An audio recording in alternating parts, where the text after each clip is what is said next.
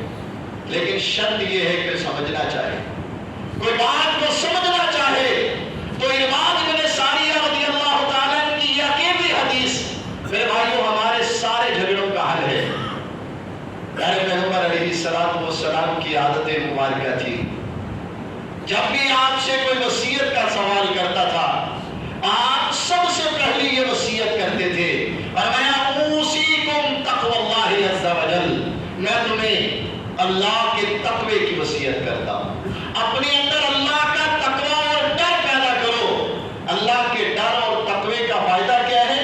ہر جمعے ہم یہ آیت سنتے ہیں, یا ایھا الذین آمنوا اتقوا اللہ, اے ایمان والو اللہ سے ڈرو اور اس ڈر کے ساتھ کیا کرو, قولوا قولا سدیدا, بات کو سیدھی کیا کرو, بات کو صحیح کرو. تم جب سمجھتے ہو کہ تمہاری بات درست نہیں ہے تو کیوں کرتے ہو؟ قولوا قولا سدیدا, اپنی باتوں کو سیدھا کر لو. یصلح لکم اعمالکم, تم کیا سمجھتے ہو کہ اگر تم نے لوگوں کو حقیقت بتا دی تو یہ تمہارا کھانا پینا ختم ہو جائے گا, یہ تمہارا جو راشن روٹی ہے یہ بند ہو جائے گا, یہ جو تمہیں ان موقعوں پر جو موقع ملتے ہیں یہ ختم ہو جائیں گے؟ کہا تمہارا اللہ کہتا ہے یصلح لکم اعمالکم, تمہارے معاملات تمہارے ہاتھ میں نہیں ہے, تمہارے مالک کے ہاتھ میں ہے.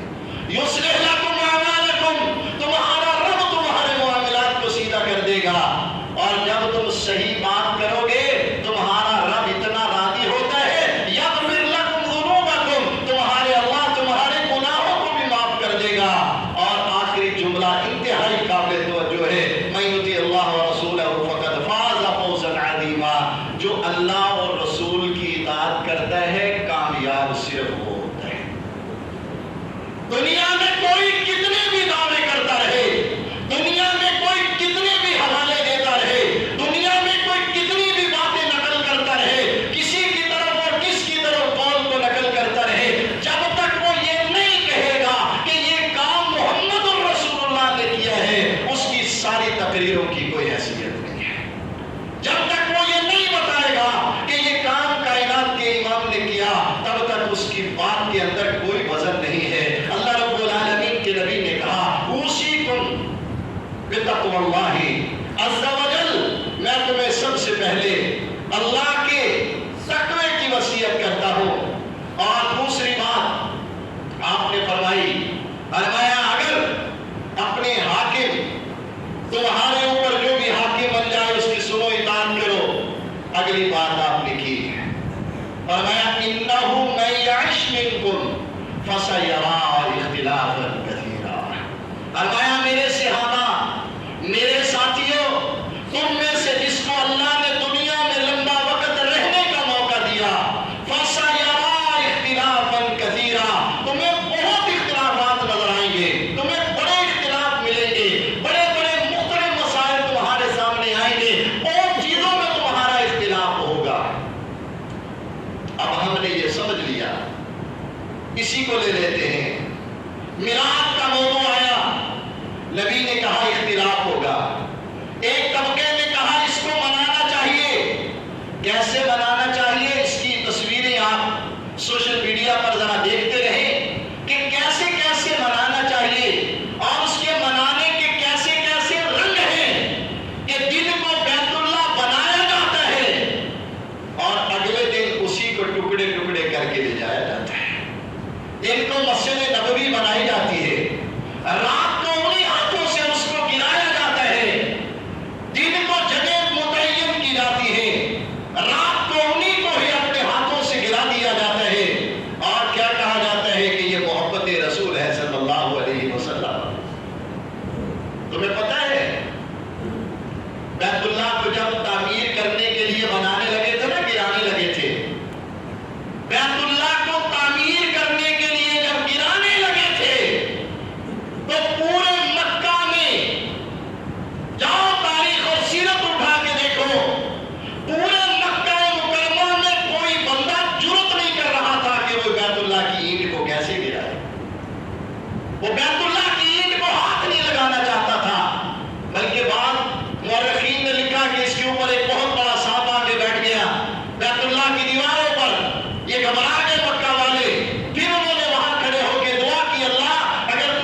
کو اپنے ہاتھوں سے بنا کے خود ہی توڑ کے دے جاتے ہو اور پھر کہتے ہو کہ یہ دعوی محبت ہے. تم اپنے بچوں کو نقلی اور جعلی داڑیاں لگوا کے ان کو وہاں کھڑا کر کے ڈانس کرواتے ہو اور گانے اور میوزک چلاتے ہو. اور نبی کائنات کے اس فرمان آپ نے فرمایا تھا اللہ کو سب سے ناپسندیدہ جگہ کون سی ہے؟ تو آج کیا کہتے ہیں؟ سونا آیا کہ سج گئے گلیاں بازار. آپ نے تو کہا تھا کہ یہ سب سے بری جگہ ہے اور تم نے سجائی جگہ کو نبی کے لیے وہ جو کائنات کے امام کو سب سے بری لگتی ہے، جس کو آپ نے کبھی پسند ہی نہیں کیا. احب البلاد الی اللہ المساجد وابغض البلاد الی اللہ الاسواق. ہمیں سب سے برا یہ لگتا ہے. تو یہاں فیصلہ کیسے ہوگا؟ آپ نے اسی حدیث میں فیصلہ کیا. فرمایا ارباب صحابہ سنو، انہو من یعش منکم بعدی فسیری اختلافا کثیرا. جو بعد میں میرے بعد رہے گا بہت سارے اختلافات کا سامنا ہوگا. کرنا کیا ہے اللہ کے محبوب پیغمبر؟ فرمایا کرنا یہ ہے علیکم بسنتی. سب سے پہلے دیکھنا کہ میں محمد نے اس کے لیے کیا کیا ہے. علیکم بسنتی.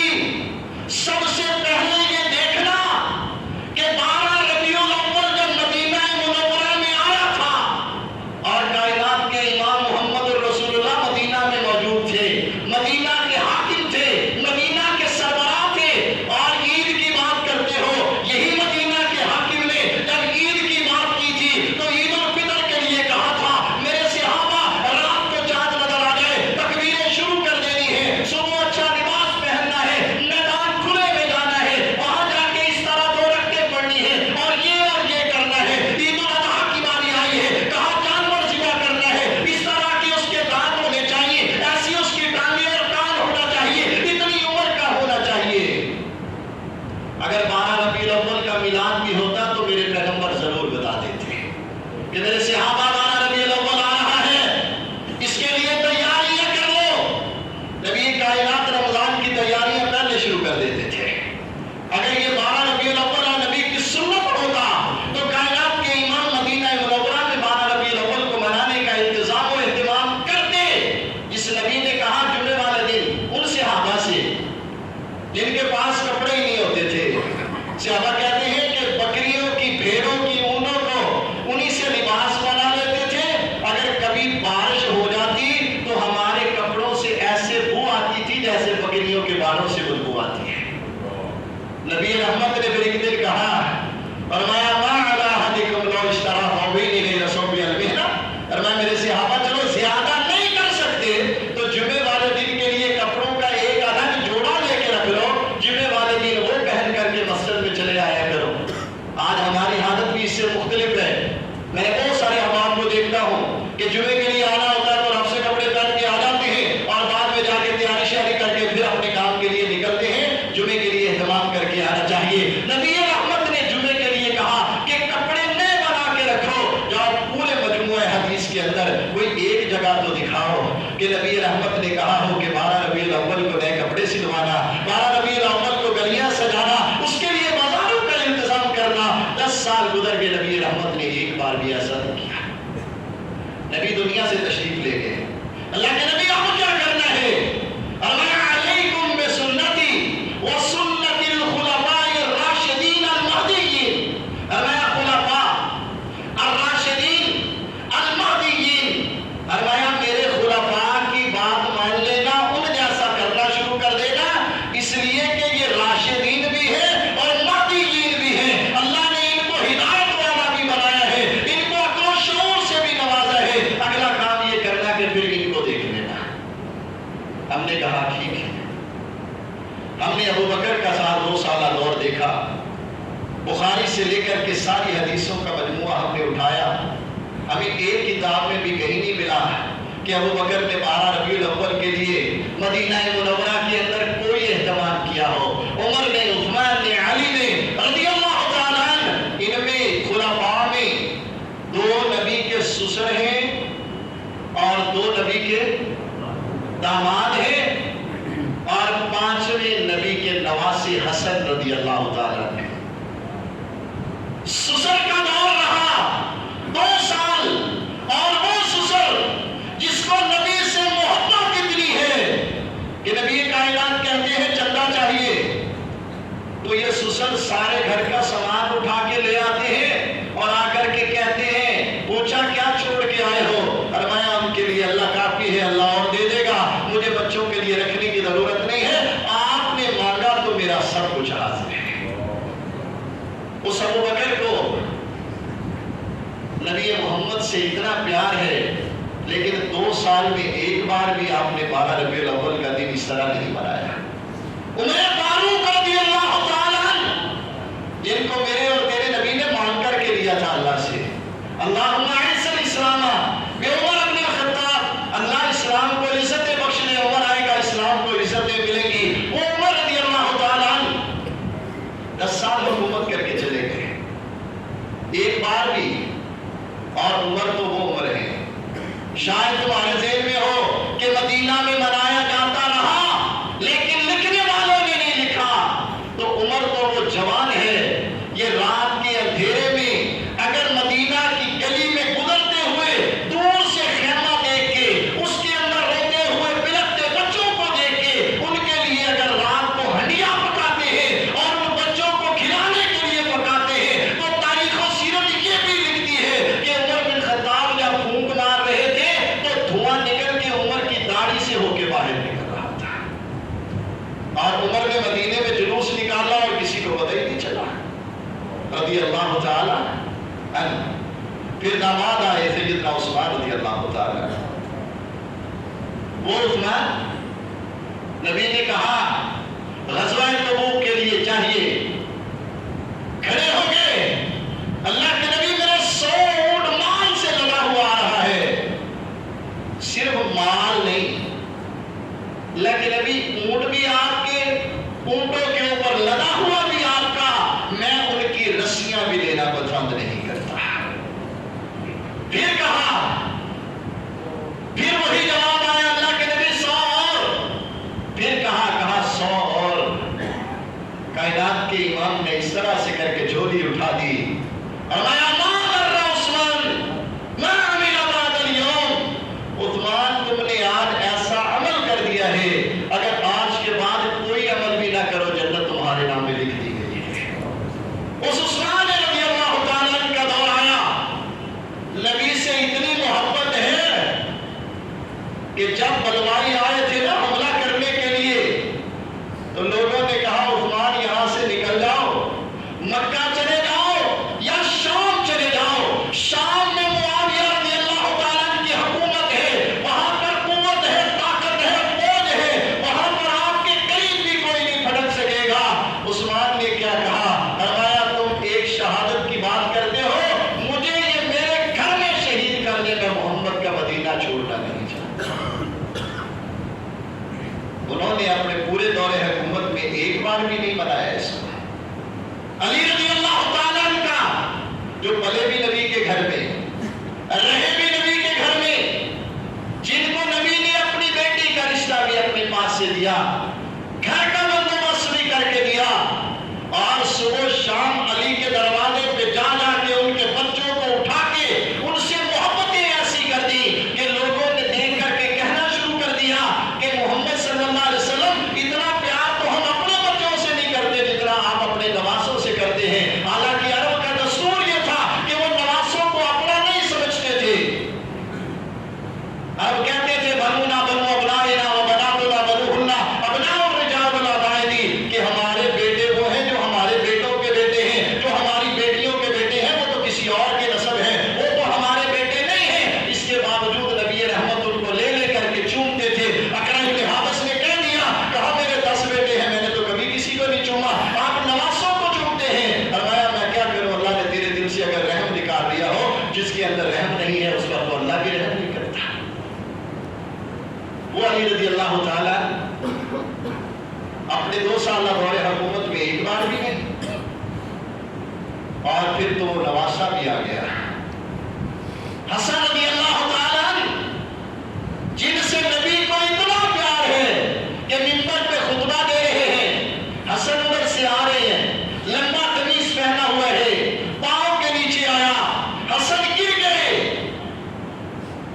اللہ کے امام نے منبر چھوڑ دیا، خطبہ چھوڑ دیا، منبر سے نیچے اترے، سیدنا حسن کو اٹھایا، اٹھا کے لا کے منبر پہ اپنے دونوں پاؤں کے درمیان بٹھا کے کہا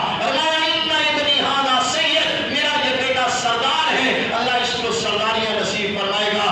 اس حسن کے دور میں بھی آیا تو انہوں نے بھی نہیں منایا۔ اللہ کے بندو، خدا کے لیے نبی کائنات کا فرمان تو سمجھو، علیکم بسنتی و سنت الخلفاء الراشدین المہدیین، فرمایا اتنا ہی تمہارے لیے کافی ہے۔ عضوا علیہا بالنواجذ، کہا اتنی بات کو اپنی مضبوطی سے پکڑ لو۔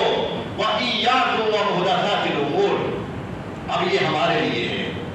إِيَّاكُمْ وَمُحْدَثَاتِ الْأُمُورِ، فرمایا جو نئے نئے بنے ہوئے ہیں نا کام، ان سے بچنا، ان سے بچ کے رہنا۔ قیامت تک آنے والے امتیوں، إِيَّاكُمْ وَمُحْدَثَاتِ الْأُمُورِ، اپنے آپ کو ان نئے نئے ایجاد کردہ کاموں سے بچانا، اس لیے کہ إِنَّ كُلَّ مُحْدَثَةٍ بِدْعَةٍ، نبی نے کہا ہر ایجاد دین کے اندر وہ بدعت ہے، ہر ایجاد، إِنَّ كُلَّ مُحْدَثَةٍ بِدْعَةٍ، کوئی ایک بھی بدعت ایسی نہیں ہے جس کو کہا ہو کہ یہ ٹھیک ہے۔ آپ کہتے ہیں یہ اچھی ہے، یہ بری ہے، یہ حسنہ ہے، یہ غیر حسنہ ہے۔ نبی کائنات نے کہا إِنَّ كُلَّ مُحْدَثَةٍ بِدْعَةٍ، ہر بدعت،